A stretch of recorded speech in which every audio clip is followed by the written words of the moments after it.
بلال Musharraf straight forward university امریکہ سے graduate ہیں اور وہ سلیکون ویلی میں جاب کرتا ہے۔ پرویز مشرف کی بیٹی آئلہ رضا آرکیٹیکٹ ہیں اور وہ کراچی میں رہتی ہیں۔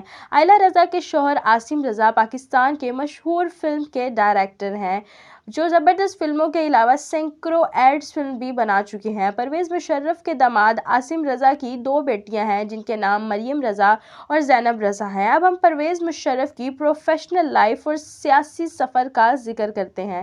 پرویز مشرف 1964 میں پاک آرمی میں شامل ہوئے تو 1965 اور 1971 کی جنگوں میں شریک ہوتے رہے۔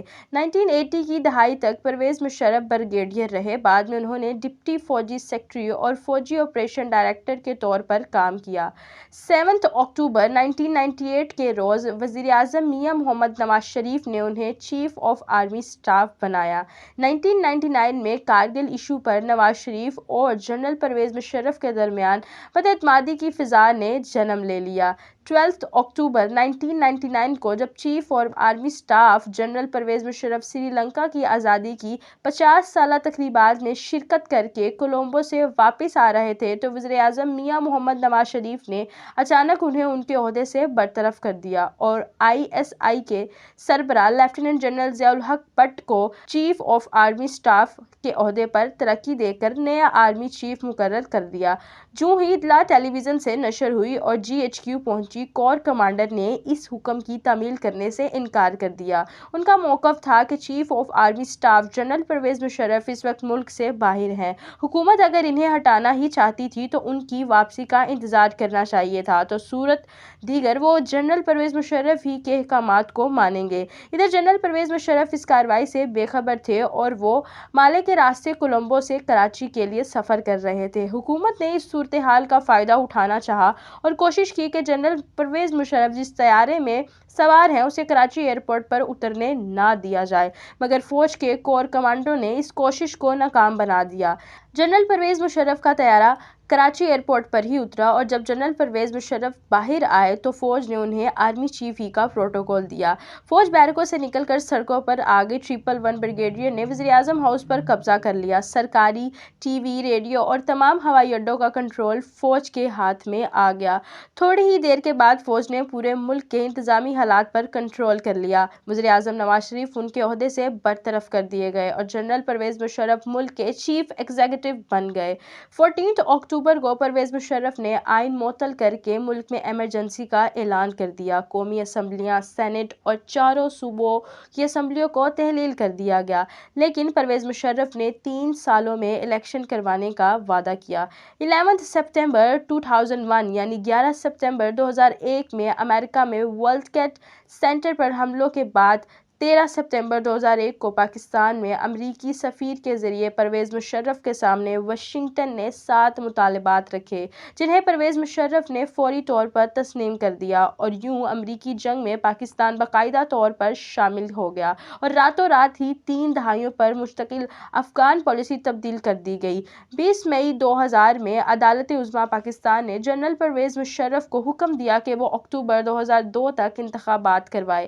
اپنے اقتدار کو طول دینے اور محفوظ کرنے کی غرض سے انہوں نے 30 اپریل 2002 میں ایک صدارتی ریفرنڈم کروایا جس کے مطابق 98% عوام نے انہیں آئندہ 5 سالوں کے لیے صدر منتخب کر لیا۔ اس ریفرنڈم کو سیاسی جماعتوں کی اکثریت نے مسترد کر کے اس کا بائیکاٹ کیا، جبکہ عمران خان نے اس وقت پرویز مشرف کے ریفرنڈم کو سپورٹ کیا تھا۔ مشہور صحافی نجم سیٹھی اپنے پروگرام میں کہہ چکے ہیں چونکہ عمران خان نے پرویز مشرف کے ریفرنڈم کی حمایت کی تھی، لہٰذا عمران خان کو میاں والی کے حلقے سے الیکشن میں گڑبڑ کر کے خصوصی طور پر جتوایا ہے۔ اب اس دعوے میں کتنی حقیقت ہے اور کتنا افسانہ، یہ تو پرویز مشرف جانتے ہیں یا پھر عمران خان۔ اکتوبر 2002 میں ہونے والے عام انتخابات میں جنرل پرویز مشرف کی چھتری تلے پاکستان مسلم لیگ قائد اعظم نے قومی اسمبلی کی اکثر سیٹیں جیت لی۔ دسمبر 2003 میں جنرل پرویز مشرف نے متحدہ مجلس عمل کے ساتھ معاہدہ کیا وہ دسمبر 2004 تک وردی اتار دیں گے، لیکن انہوں نے اپنے اس وعدے کو پورا نہ کیا۔ اس کے بعد جنرل پرویز مشرف نے قومی اسمبلی میں 70ویں ترمیم منظور کروا لی اور انہیں پاکستان کے صدر ہونے کا قانونی جواز مل گیا۔ 3 نومبر 2007 کو پرویز مشرف نے آرمی چیف کی حیثیت سے ملک میں ایمرجنسی نافذ کی، جس کا مقصد اعلیٰ عدالت کے ریاستی ادارے کی آزادی ختم کرنا تھا۔ 9 سال بعد مشرف فوج کے سربراہ کے عہدے سے 28 نومبر 2007 کو سبکدوش ہو گئے۔ 29 نومبر 2007 کو 5 سال کے لیے نئی دور کے لیے صدر کا حلف اٹھایا، جو عوامی اور سیاسی حلقوں میں متنازع تھا۔ پرویز مشرف نے عوام میں ناقابل مقبول ہونے اور پاکستان پیپلز پارٹی کی حکمت عملی کے باعث 18 اگست 2008 کو قوم سے خطاب میں اپنے مستعفی ہونے کا اعلان کر دیا۔ عہدہ صدارت سے مستعفی ہونے کے بعد پرویز مشرف ملک سے باہر چلے گئے، تاہم 2013 میں وہ وطن واپس آئے، جہاں انہیں آئین سے غداری جیسے سنگین مقدمات کا سامنا کرنا پڑا۔ جنرل پرویز مشرف کو ان کے کیے گئے کئی اقدامات جیسے کہ جامع حفصہ، لال مسجد پر فوجی آپریشن، NRO بلوچستان آپریشن اور اکبر بگٹی کے قتل، ڈاکٹر عبدالقدیر خان کی طویل نظر بندی، ڈاکٹر عافیہ صدیقی کی امریکہ کو حوالگی اور بھارت سے دوستی اور ثقافتی روابط پر شدید تنقید کا نشانہ بھی بنایا جاتا رہا اور ان پر قاتلانہ حملے بھی کیے گئے۔ جنرل پرویز مشرف نے آل پاکستان مسلم لیگ کے نام سے اپنی سیاسی جماعت بنائی۔ وہ 2018 کی جنرل الیکشن میں حصہ لینا چاہتے تھے۔ انہوں نے چترال سے قومی اسمبلی کے حلقہ NA-1 سے کاغذات نامزد بھی کروائے، جبکہ ریٹرننگ آفیسر نے انہیں الیکشن لڑنے کے لیے نااہل قرار دے دیا۔ اسی طرح 2013 کے جنرل الیکشن میں بھی جنرل پرویز مشرف کراچی کے حلقے NA-250 سے انتخاب لڑنا چاہتے تھے، لیکن ایسا ممکن نہ ہو سکا، جس کے بعد آل پاکستان مسلم لیگ نے عام انتخابات کے بائیکاٹ کا اعلان کر دیا۔ واضح رہے کہ 2013 کے جنرل الیکشن میں آل پاکستان مسلم لیگ نے ملک بھر سے صرف ایک سیٹ ہی جیتی تھی اور افتخار الدین چترال کی سیٹ سے MNA منتخب ہوئے تھے، جو بعد میں مسلم لیگ نواز میں شامل ہو گئے۔ الیکشن کمیشن میں جمع کروائے گئے ریکارڈز کے مطابق پرویز مشرف کے ٹوٹل اثاثہ جات کی مالیت 3,42,93,088 روپے ہے۔ کراچی خیابان مجاہد نے کلفٹن کینٹ کے علاوہ اسلام آباد کی چک شہزاد میں ان کا ذاتی گھر بھی موجود ہے۔ پرویز مشرف نے آن دا لائن آف فائر کے نام سے کتاب لکھی۔ یہ کتاب سب سے پہلے پاکستان کے نام سے اردو میں جبکہ ہندی میں بھی لکھی گئی ہے اور ہندی میں بھی دستیاب ہے۔ آج کی ویڈیو آپ کو کیسی لگی کمنٹ سیکشن میں ضرور بتائیے گا، لیکن آپ نے اگر میرے چینل کو ابھی تک سبسکرائب نہیں کیا تو میرے چینل کو سبسکرائب کر لیجئے اور بیل کے آئیکن کو ضرور دبائیے گا۔ اجازت دیجیے، اللہ نگہبان۔